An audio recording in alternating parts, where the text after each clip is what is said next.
Hello friends, कैसे हैं आप सभी लोग।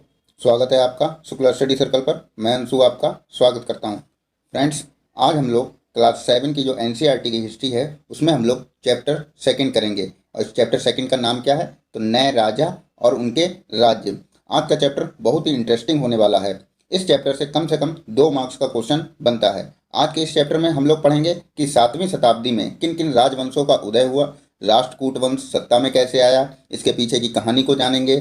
ठीक है, 7वीं शताब्दी का प्रशासन देखेंगे कि प्रशासन कैसे होता था, और त्रिपक्षीय संघर्ष के बारे में जानेंगे और ये संघर्ष किन किन राजवंशों के बीच हुआ था। ठीक है, इन्हीं सब महत्वपूर्ण बातों को जानेंगे। और सबसे महत्वपूर्ण बात इस चैप्टर में जिस पर सबसे ज़्यादा जो फोकस किया गया है वह चोल साम्राज्य। इस साम्राज्य के बारे में डिटेल से डिस्कस करेंगे। तो चलिए शुरू करते हैं। और अगर अभी तक आपने हमारे चैनल को सब्सक्राइब नहीं किया है तो प्लीज़ चैनल को सब्सक्राइब कर दीजिए, वीडियो को लाइक कर दीजिए। अब 7वीं शताब्दी के बाद कई राजवंशों का उदय हुआ। ठीक है, देखेंगे अभी किन किन राजवंशों का उदय हुआ। तो उपमहाद्वीप, जैसा कि हमने बताया है, उपमहाद्वीप हमारा भारत के लिए यूज होता है। 7वीं से 12वीं शताब्दी के बीच शासन करने वाले प्रमुख राजवंशों को दिखलाया गया है। 7वीं से 12वीं शताब्दी के बीच अब कौन कौन से वो शासन है, तो देखो, राष्ट्रकूट हो गया, ठीक है, चोल, चेर, पांड्यन, और आपका ये गुर्जर प्रतिहार हो गया, पाल वंश।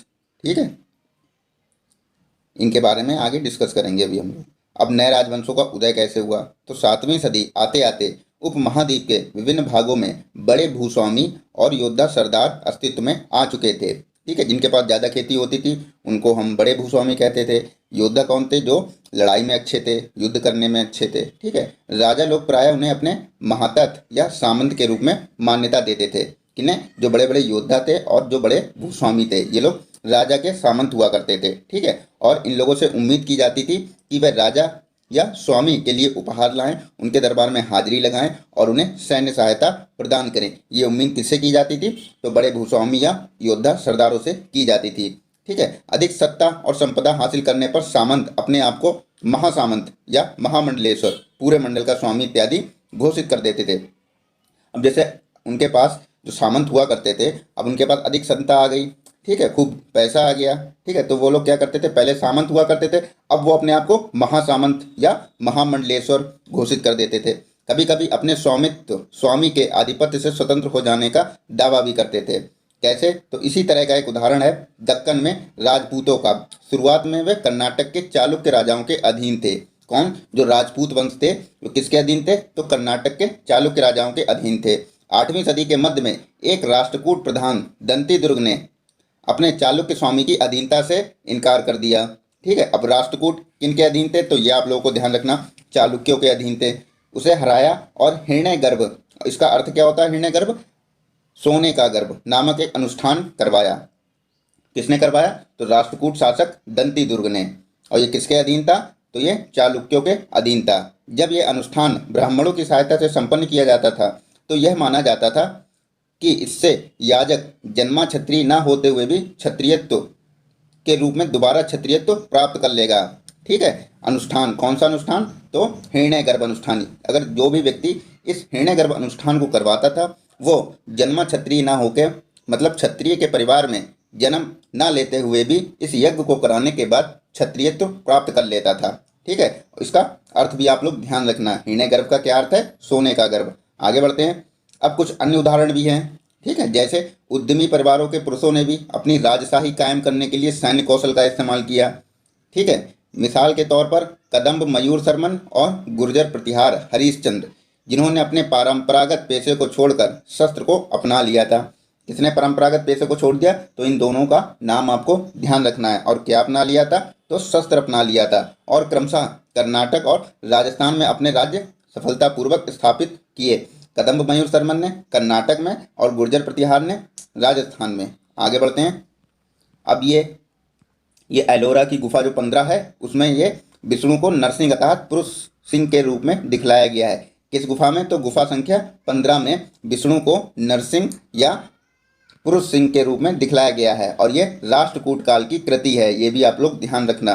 ठीक है, बराह के रूप में विष्णु को किस काल में दिखाया गया है? तो राष्ट्रकूट काल में दिखाया गया है। आगे बढ़ते हैं। अब इन राज्यों का प्रशासन कैसे होता था? ठीक है, अभी आपने देख लिया कि राजवंश कैसे सत्ता में आए, तो एक दूसरे को हराकर या जो सामंत होते थे वो खुद को महासामंत घोषित कर देते थे, तो इस तरीके से राजवंश आए सत्ता में। अब इनका प्रशासन कैसे चलता था तो इनको देख लेते हैं। इन नए राजाओं में से कईयों ने महाराजाधिराज जैसे राजाओं के राजा, त्रिभुवन चक्रवर्ती, 3 भवनों का स्वामी और इसी तरह से भारी भरकम उपाधियां धारण की, मतलब जो नए नए राजा बने हुए थे।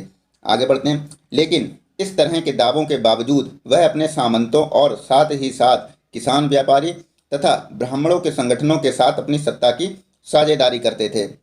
मतलब जो नए राजा बने थे, ठीक है, वे जो उनके सामंत हुआ करते थे और जो व्यापारी और ब्राह्मण, इन सभी के साथ सत्ता की साझेदारी किया करते थे, आपस में मिलजुल कर कोई भी व्यापार किया करते थे। इन सभी राजाओं में उत्पादकों अर्थात जो उत्पादक मतलब जो किसान, पशुपालकों, कारीगर, संसाधन इकट्ठे किए जाते थे। उत्पादकों का एक हिस्सा त्यागने के लिए मनाया या बाध्य किया जाता था। कभी कभी इस हिस्से को लगान मानकर वसूला जाता था। उत्पादक कौन? जैसे किसान हो गया, पशुपालक हो गया, कारीगर हो गया, ठीक है, इन लोगों से एक हिस्सा जो ये लोग उत्पादन करते थे उसका एक हिस्सा मनाने के लिए या देने के लिए बाध्य किया जाता था, जिसको हम लोग क्या बोलते हैं? तो लगान। लगान को कर भी बोलते हैं, ये आप लोग ध्यान रखना। अब 400 कर। तो तमिलनाडु में शासन करने वाले चोल वंश के अभिलेखों में विभिन्न किस्म के करों के लिए 400 से ज़्यादा सूचक शब्द मिलते हैं। तो करों के लिए 400 से ज़्यादा सूचक शब्द किसके अभिलेख में मिलते हैं? तो ये आप लोग ध्यान रखना, चोल वंश के अभिलेख में सबसे अधिक उल्लिखित कर वेट्टी, ये ध्यान रखना। किसके अभिलेख में? चोल वंश के अभिलेख में सबसे अधिक उल्लिखित कर कौन सा है? तो वेट्टी। और ये जो वेट्टी कर था ये नगद की बजाय जबरन रूप से लिया जाता था, मतलब जबरदस्ती ले लिया जाता था जो आपका वेट्टी कर था, ये ध्यान रखना। यानी जबरन श्रम और कदमाई यानी कि भू राजस्व थे। मकान पर छाजन डालने पर लगने वाला कर, खजूर या ताड़ के पेड़ पर चढ़ने के लिए सीढ़ी के इस्तेमाल पर लगने वाला कर, मतलब हर चीज़ का कर लिखा हुआ है। किसमें लिखा हुआ है? तो चोल वंश के अभिलेखों में लिखा हुआ है। अब ये जो संसाधन होते थे तो इन संसाधनों का क्या उपयोग होता था? तो मंदिरों और दुर्गों के निर्माण में इस्तेमाल होता था। ठीक है, ये जो मतलब कर लेते थे उत्पादकों से, किसानों से, कारीगरों से, ये जो कर लेते थे, अब इनका इस्तेमाल क्या होता था? तो इनका इस्तेमाल मंदिरों और दुर्गों के निर्माण के लिए होता था। ठीक है, और युद्धों को लड़ने के लिए होता था इनका इस्तेमाल। अब युद्धों का लड़ने के लिए कैसे होगा? तो हथियार खरीदने हैं, ठीक है, सैनिकों को देना है, उनको खाना पिलाना है, तो इसीलिए युद्धों में इस्तेमाल होता था। राजस्व वसूली के लिए पदाधिकारियों की नियुक्ति सामान्य प्रभावशाली परिवारों के बीच से ही की जाती थी। सामान्यतः प्रभावशाली व्यापार के बीच से ही की जाती थी और प्रायः वंशानुगत होती थी। सेना में भी राजा के निकट संबंधी ही इन पदों पर होते थे। आगे बढ़ते हैं। अब प्रशस्तियाँ और भूमि अनुदान देख लेते हैं। अब प्रशस्तियाँ हमें बताती हैं कि शासक खुद को कैसा दर्शाना चाहते थे। मिसाल के तौर के लिए जैसे क्या क्या दर्शाना चाहते थे प्रशस्तियों में? सुरवीर, विजय योद्धा के रूप में। ये विद्वान ब्राह्मणों द्वारा रची गई थीं। जो प्रशस्तियाँ थीं ये किसके द्वारा रची गई थीं? तो विद्वान ब्राह्मणों द्वारा। अब नागभट्ट की उपलब्धियां देख लेते हैं। तो कई शासकों ने प्रशस्तियों में अपनी उपलब्धियों का बखान किया। ठीक है, जैसे पिछले साल में हमने गुप्त शासक के बारे में पढ़ा, समुद्रगुप्त की प्रशस्ति के बारे में देखा था। अब संस्कृत में लिखी गई ग्वालियर में पाई गई एक प्रशस्ति में प्रतिहार नरेश नागभट्ट के कामों का वर्णन किया गया है। तो ध्यान रखना, प्रतिहार नरेश नागभट्ट के कामों का वर्णन किसमें किया गया है? जो ग्वालियर में पाई गई प्रशस्ति है उसमें। आंध्र, सैंधव या सिंध, विदर्भ को हम लोग बोलते हैं महाराष्ट्र का एक हिस्सा, और कलिंग उड़ीसा का एक हिस्सा के राजा उनके आगे तभी धराशायी हो गए थे जब वे राजकुमार थे। किनके आगे? तो ध्यान रखना, नागभट्ट के आगे। ठीक है, उन्होंने कन्नौज के शासक चक्रा युद्ध को विजित किया। उन्होंने वंग बंगाल का हिस्सा है, अनर्थ किसका हिस्सा? गुजरात का हिस्सा, मालवा मध्य प्रदेश का हिस्सा, किरात बनवासी, तुरुस्क तुर्क, वत्स या मत्स्य दोनों उत्तर भारत के राजाओं को पराजित किया। किसने? तो ध्यान रखना, नागभट्ट ने। आगे बढ़ते हैं। राजा लोग प्रायः ब्राह्मणों को भूमि अनुदान से पुरस्कृत करते थे, मतलब ब्राह्मणों को भूमि दिया करते थे, और यह ताम्र पत्रों पर अभिलिखित होते थे। मतलब जिसको भूमि दे दी जाती थी उसका नाम किस पे लिख दिया जाता था? ताम्र पत्र पे लिख दिया जाता था। जैसे ये है आपका ताम्र पत्र, ये ध्यान रखना, ये है। ठीक है, अब ये देख लो ताम्रपत्र की भाषा क्या होती थी। तो ये थोड़ा संस्कृत और थोड़ा तमिल में लिखा हुआ ताम्रपत्रों का एक संग्रह है, ये ध्यान रखना। और 9वीं सदी में एक शासक के द्वारा दिए गए भूमि अनुदान का उल्लेख है। ठीक है, भाषा ध्यान रखना। आगे बढ़, अब भूमि के साथ क्या क्या दिया जाता था, तो यह चोलों द्वारा दिए गए एक भूमि के अनुदान के तमिल भाग का एक अंश है। ठीक है, तो इसको आप लोग पढ़ लेना। आगे बढ़ते हैं। 12वीं शताब्दी में एक बृहद संस्कृत काव्य भी रचा गया जिसमें कश्मीर पर शासन करने वाले राजाओं का इतिहास दर्ज है। इसे कल्हड़ नामक एक रचनाकार द्वारा रचा गया, ये ध्यान रखना। वैसे एनसीईआरटी में पुस्तक का नाम नहीं दिया गया है, लेकिन फिर भी आप जान लो राजतरंगिणी है। कल्हड़ की जो पुस्तक का नाम है राजतरंगिणी है और इसमें कश्मीर का इतिहास है। कल्हड़ ने अपना वृत्तांत लिखने के लिए शिलालेखों, दस्तावेजों, प्रत्यक्षदर्शियों के वर्णनों और पहले के इतिहासों अनेक तरह के स्रोतों का इस्तेमाल किया। जो कल्हड़ ने अपनी पुस्तक लिखी है उसमें जैसे शिलालेख हो गए, दस्तावेज हो गए, और जो उसने खुद से जानकारी जुटाई लोगों से, तो ये सभी स्रोत थे उसकी पुस्तक के। प्रशस्तियों के लेखकों से भिन्न वह अक्सर शासकों और उनकी नीतियों के बारे में आलोचनात्मक रुख दिखलाता था। आलोचनात्मक रुख कैसे? अब जैसे प्रशस्तियों में देखा तो प्रशस्तियों में क्या होता है, राजा अपने आप को मतलब योद्धा दिखलाते हैं, सुरवीर दिखलाते हैं। ठीक है, बड़ी सेनाओं का स्वामी। प्रशस्तियाँ मतलब उसमें राजा की प्रशंसा की जाती थी। ठीक है, और इसने कल्हड़ ने आलोचनात्मक रुख दिखलाया। ठीक है, मतलब उसमें राजा की तारीफ नहीं की, उसकी आलोचना की। अब युद्ध, तो प्रत्येक शासक राजवंश का आधार कोई क्षेत्र विशेष होता था। भाई प्रत्येक राजवंश का आधार कोई क्षेत्र विशेष होता था। वह दूसरे क्षेत्रों पर भी नियंत्रण करने का प्रयास करते थे। ठीक है, जैसे गंगा घाटी में कन्नौज नगर, ये ध्यान रखना कहाँ है, गंगा घाटी में कन्नौज नगर। गुर्जर प्रतिहार, राष्ट्रकूट, पाल वंश के शासक सदियों तक कन्नौज के ऊपर नियंत्रण को लेकर आपस में लड़ते रहे। तो ध्यान रखना 3 राजवंश लड़ते रहे, गुर्जर प्रतिहार, राष्ट्रकूट और पाल वंश। ठीक, इस लंबी चली लड़ाई में 3 पक्ष थे, इसलिए इतिहासकारों ने प्रायः इसकी चर्चा त्रिपक्षीय संघर्ष में हुई। अब क्वेश्चन कैसे बनता है, 4 नाम दे देगा, 3 नाम यही होंगे। पूछ लेगा त्रिपक्षीय संघर्ष में भाग लेने वाले में से इनमें से कौन सा नहीं है। तो जब आपको याद होगा तो सही आंसर पर पहुंच जाओगे। शासकों ने बड़े मंदिरों का निर्माण करवाकर भी अपनी सत्ता और संसाधनों का प्रदर्शन करने का प्रयास किया। इसलिए जब वे एक दूसरे के राज्यों पर आक्रमण करते थे तो मंदिरों को भी अपना निशाना बनाते थे। अब मंदिर वाला एक उदाहरण देख लो, तो अफगानिस्तान के गजनी का सुल्तान महमूद, कौन? महमूद ऐसे शासकों में प्रसिद्ध है। उसने 997 से 1030 तक शासन किया और अपने नियंत्रण का विस्तार मध्य एशिया के भागों, ईरान और उपमहाद्वीप के उत्तर पश्चिमी हिस्से तक किया। किसने? तो इसमें ध्यान क्या क्या रखना है, महमूद कहाँ का शासक था, तो गजनी का शासक था। अभी गजनी कहाँ है, तो अफगानिस्तान में है।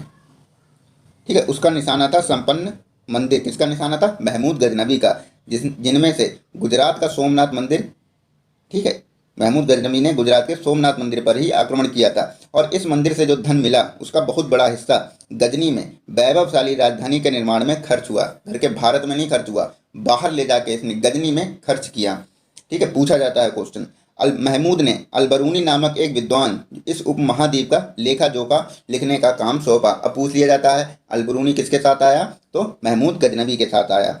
और अरबी में लिखी गई उसकी कृति, किसकी कृति? अलबरूनी की कृति का क्या नाम है? किताबुल हिंद। और इसकी भाषा भी ध्यान रखना अरबी है।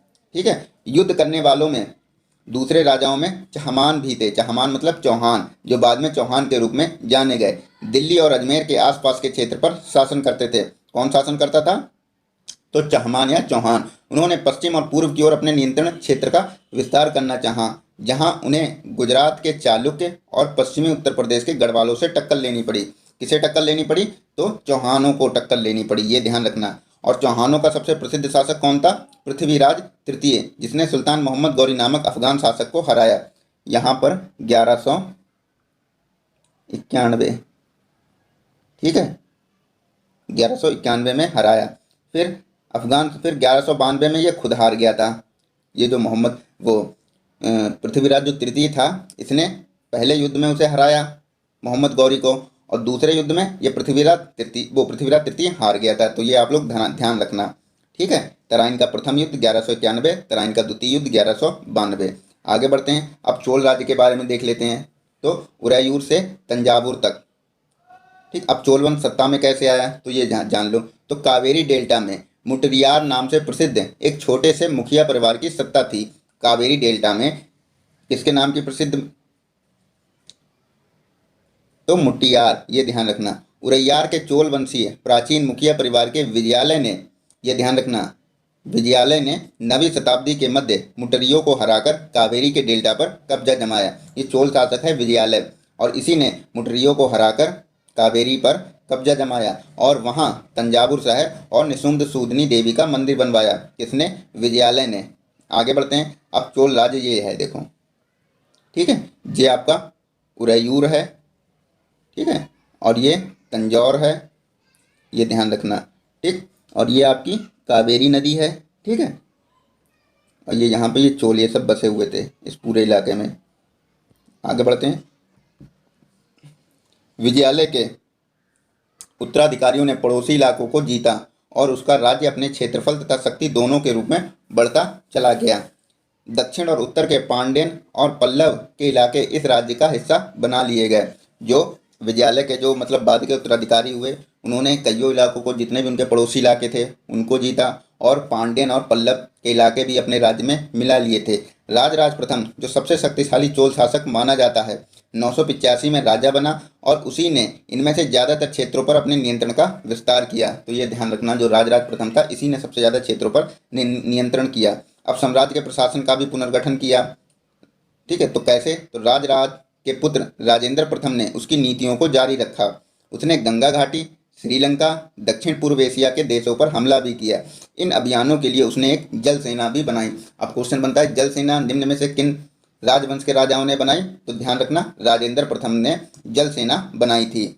आगे बढ़ते हैं। राजराज और राजेंद्र प्रथम द्वारा बनाए गए तंजावुर और गंगईकोंड के बड़े मंदिर स्थापत्य और मूर्तिकला की दृष्टि से एक चमत्कार हैं। चोल मंदिर अक्सर अपने आसपास विकसित होने वाली बस्तियों के केंद्र बन गए। ये शिल्प उत्पादन के केंद्र थे। क्वेश्चन बनता है यहीं से। यह मंदिर शासकों और अन्य लोगों द्वारा दी गई भूमि से भी संपन्न हो गए थे, जो गंगईकोंड के मंदिर थे। इस भूमि की उपज उन सारे विशेषज्ञों का निर्वाह करने में खर्च होती थी जो मंदिरों के आसपास रहते थे। मतलब उस मंदिर में जितना भी दान होता है या कोई पैसा आया कहीं से, तो इसमें जो खर्च होता था, जो आसपास उसके रहते थे उन लोगों पर यह खर्च होता था। जैसे पुरोहित हो गया, मालाकार, बावर्ची, मेहतर। दूसरे शब्दों में, मंदिर सिर्फ पूजा आराधना के स्थान नहीं थे, बल्कि वे आर्थिक, सामाजिक और सांस्कृतिक जीवन के केंद्र भी थे। ये क्वेश्चन बना है जनवरी 2021 में आया हुआ था। आगे बढ़ते हैं। मंदिर के साथ जुड़े शिल्पों में सबसे विशिष्ट था कांस्य प्रतिमाएं बनाने का काम। तो ध्यान रखना, जो चोल कांस्य प्रतिमाएं जो हैं संसार की सबसे उत्कृष्ट कांस्य प्रतिमाओं में गिनी जाती थी। अब जनवरी 2021 में कौन सा क्वेश्चन आया था? एक तो ये वाला स्टेटमेंट पूछा गया था, चोल कांस्य प्रतिमाएं, और एक ये वाला पूछा गया था, ये मंदिर सिर्फ पूजा आराधना के स्थान ही नहीं थे, बल्कि वे आर्थिक, सामाजिक और जीवन के केंद्र भी थे। आगे बढ़ते हैं। ज़्यादातर प्रतिमाएं देवी देवताओं की होती थीं, लेकिन कुछ प्रतिमाएं भक्तों की भी बनाई गई थीं। चोलों की कई उपलब्धियां कृषि में हुए नए विकासों के माध्यम से संभव हुई, ठीक है, ये ध्यान रखना। किसानों की बस्तियां उर कहलाती थीं, ठीक है। गांव के समूह नाडू कहा जाता था। ग्राम परिषद और नाडू न्याय करने और कर वसूलने जैसे कई प्रशासकीय कार्य करते थे। ये आप लोग ध्यान रखना। वेल्लाल जाति के धनी किसानों को केंद्रीय चोल सरकार की देख रेख में नाडू के कामकाज में अच्छा खासा नियंत्रण था। ये आप लोग ध्यान रखना। अब कई धनी भूस्वामियों को चोल राजाओं ने समान रूप से मूवेंदलम, ठीक है, 3 को अपनी सेवाएं देने वाला, यानी 3 राजाओं को अपनी सेवाएं देने वाला, और अरैयार का मतलब होता है प्रधान, जैसी उपाधियां दी और केंद्र में महत्वपूर्ण राजकीय पद सौंपे। मतलब जो चोल राजा थे, तो चोल राजाओं ने जो धनी भूस्वामी थे उनको मूवेंदवेलन और अरैयार जैसी उपाधियां दी। तो इन दोनों का अर्थ आप लोग याद कर लेना। आगे बढ़ते हैं। अब भूमि के प्रकार देख लो। तो चोल अभिलेखों में भूमि की विभिन्न कोटियों के उल्लेख हैं। अब जैसे वेल्लन वगाई क्या होता था? तो गैर ब्राह्मण किसान स्वामी की भूमि, ठीक है। और ब्रह्मदय क्या होता था? तो ब्राह्मणों को उपहार में दी गई भूमि। शाला भोग किसी विद्यालय के रख रखाव के लिए भूमि। देवदान और तिरुनमट्टुकनी क्या होता था? मंदिरों को उपहार में दी गई भूमि। और पलिच्चितनम क्या होता है? तो जैन संस्थानों को दान में दी गई भूमि। ये आप लोग ध्यान रखना। आगे बढ़ते हैं। और प्रत्येक ब्रह्मदय की देखरेख प्रमुख ब्राह्मण भूस्वामियों की एक सभा द्वारा की जाती थी। जो ब्रह्मदय थी उसकी देखरेख ब्राह्मण भूस्वामियों की एक सभा द्वारा की जाती थी। ये सभाएं बहुत कुशलतापूर्वक काम करती थीं। इनके निर्णय शिलालेखों में प्रायः मंदिर की पत्थर की दीवारों पर ब्यौरेवार दर्ज किए जाते थे। अब नगरम कौन होता था? तो नगरम नाम से ज्ञात व्यापारियों के संघ, तो ज्ञात व्यापारियों के संघ को हम क्या बोलते हैं? नगरम बोलते हैं। ये शहरों में प्रशासनिक कार्य संपादित करते थे। तमिलनाडु के चिंगलपुट जिले में, ये ध्यान रखना, तमिलनाडु के चिंगलपुट जिले के उत्तर मेरूर से प्राप्त अभिलेखों में इस बात का वर्णन है कि ब्राह्मणों की सभा का संगठन कैसा होता था। तो ये आप लोग ध्यान रखना, ब्राह्मणों की सभा का संगठन ये किस अभिलेख से हमें मिलता है? तो उत्तर मेरूर अभिलेख से मिलता है। आगे बढ़ते हैं। सिंचाई के कामकाज, बाग बगीचे, मंदिर इत्यादि की देखरेख के लिए सभा में विभिन्न समितियां होती थीं। जैसे सिंचाई का काम अलग लोग देखेंगे, ठीक है, मंदिरों का काम अलग लोग देखेंगे। अब इनमें सदस्यता भी लोगों को दी जाती थी। तो सदस्यता कैसे दी जाती थी? तो पर्चियों के नाम, ठीक है, ये आगे लिखा हुआ, इनमें सदस्यता के लिए जो योग्य होते थे उनके नाम तालपत्र के छोटे टिकटों पर लिखे जाते थे और मिट्टी के बर्तन में रख दिए जाते थे, ठीक है। और किसी छोटे लड़के को हर समिति के लिए एक के बाद एक टिकट निकालने के लिए कहा जाता था, ठीक है, जिससे कि कोई ये ना कह सके कि आपने इनको अच्छी समिति दे दी, हमें बेकार समिति दे दी, ठीक है। तो ये ध्यान रखना, जो भी एक बार में पर्ची निकल आए वो समिति उसी के नाम हो जाती थी। अब ये उत्तर मेरू अभिलेख के अनुसार सभा की सदस्यता क्या थी? वेरी इंपॉर्टेंट है, क्वेश्चन स्टेटमेंट से बनता है। तो सभा की सदस्यता ध्यान रखना कि कौन कौन सभा की सदस्यता ले सकता है। तो कौन कौन ले सकता है सभा की सदस्यता? तो इच्छुक लोगों को ऐसी भूमि का स्वामी होना चाहिए जहाँ से भू राजस्व वसूला जाता है, ठीक है। उसके पास अपना घर होना चाहिए। उसकी उम्र 35 से 70 के बीच होनी चाहिए। ये ध्यान रखना, ज़्यादातर देता है 25 से 70। अब इसी में लोगों का आंसर गलत हो जाता है, 35 से 70 है, ठीक है।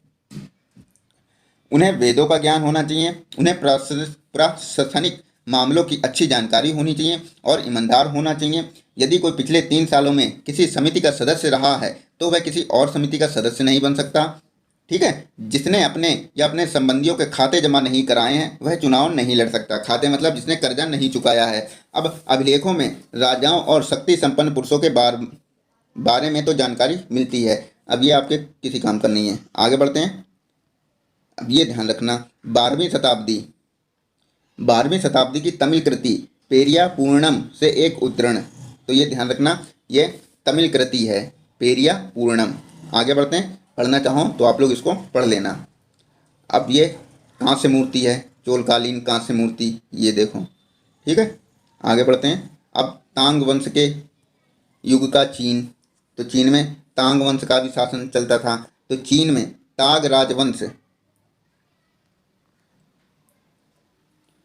के तहत एक साम्राज्य स्थापित हुआ जो लगभग 300 वर्षों तक सत्ता में रहा। कब से कब तक? 7वीं से 10वीं सदी तक। इसकी राजधानी सियान, ये ध्यान रखना। तांग वंश की राजधानी क्या थी? सियान। दुनिया के सबसे बड़े नगरों में से एक थी जहां तुर्की, ईरानी, भारतीय, जापानी और कोरियाई आया जाया करते थे। तांग साम्राज्य परीक्षा के माध्यम से नियुक्त की गई नौकरशाही द्वारा प्रशासित होता था। ये ध्यान रखना। कौन सा साम्राज्य? तो तांग साम्राज्य परीक्षा के माध्यम से नियुक्त की गई। परीक्षा होती थी, फिर नियुक्ति होती थी। उसी जो नियुक्ति होती थी वही लोग प्रशासन का कार्य देखते थे। इन परीक्षा में हर इच्छुक व्यक्ति बैठ सकता था। अधिकारियों के चयन की यह व्यवस्था कुछ बदलावों के साथ 1911 तक कायम रही। तो ये भी आप लोग ध्यान रखना। भारतीय उपमहाद्वीप में प्रचलित व्यवस्थाओं से यह व्यवस्था किन मायनों में भिन्न है? तो ये आपका नहीं आएगा। अब साथियों, ये आपका ये मंदिर हो गया, ठीक है। तो ये आप लोग ध्यान रखना।